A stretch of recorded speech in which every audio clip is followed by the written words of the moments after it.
Have you ever wondered how the rich keep getting richer while broke people stay broke and the middle class seems to be shrinking?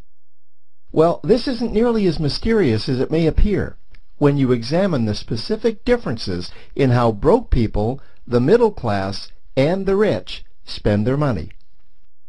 Now, this is such a simple concept, yet so profound, it nearly knocked me out of my chair when I finally understood it. I'm going to show you exactly how the rich spend their money, and you can evaluate for yourself why they keep getting richer and the broke keep getting broker, and why the middle class remains so stressed out.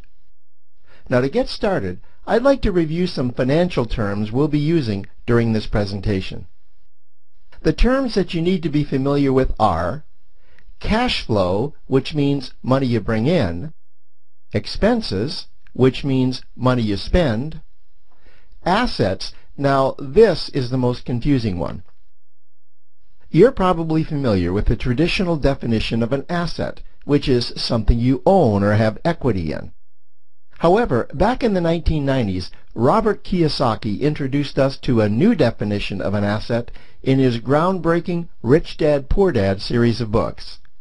Robert taught us that an asset is something that pays you, and that's the definition we'll be using here.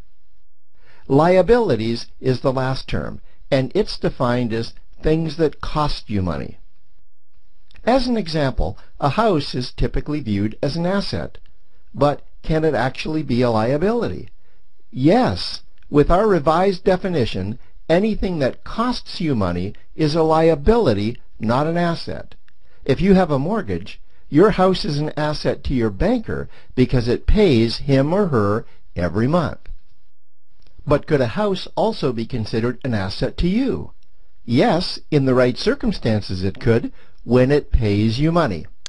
Let's say, just to be very clear before we continue. Cash flow is money you make.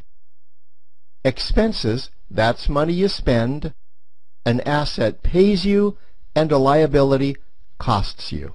Now let's take a look at how the rich people spend their money. Rich people acquire assets. Again, an asset is something that pays you.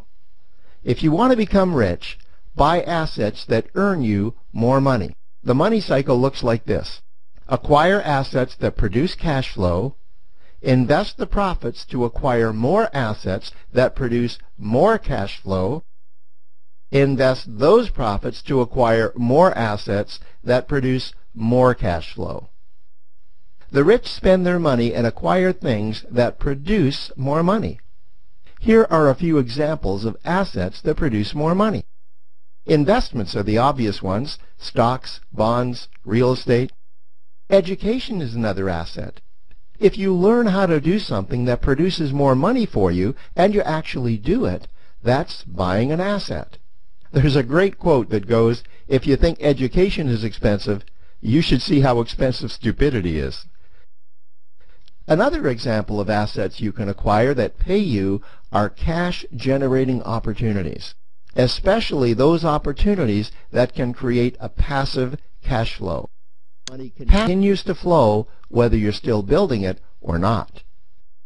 Here's a small example. Let's suppose you bought a pinball machine and you put it in a barber shop, and you don't spend any of the profits. You save them until you can buy another pinball machine and put it in another barber shop. This, by the way, was Warren Buffett's first business. If you don't know who Warren Buffett is, he's one of the top 2 richest men in America. The rich are extremely eager to find those passive cash-generating opportunities because those opportunities continue to pay them month after month, year after year, long after they've stopped working the opportunity. You know, I see this happen again and again with successful entrepreneurs.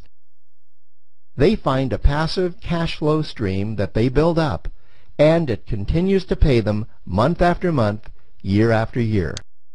In conclusion, here's what I've learned over the years.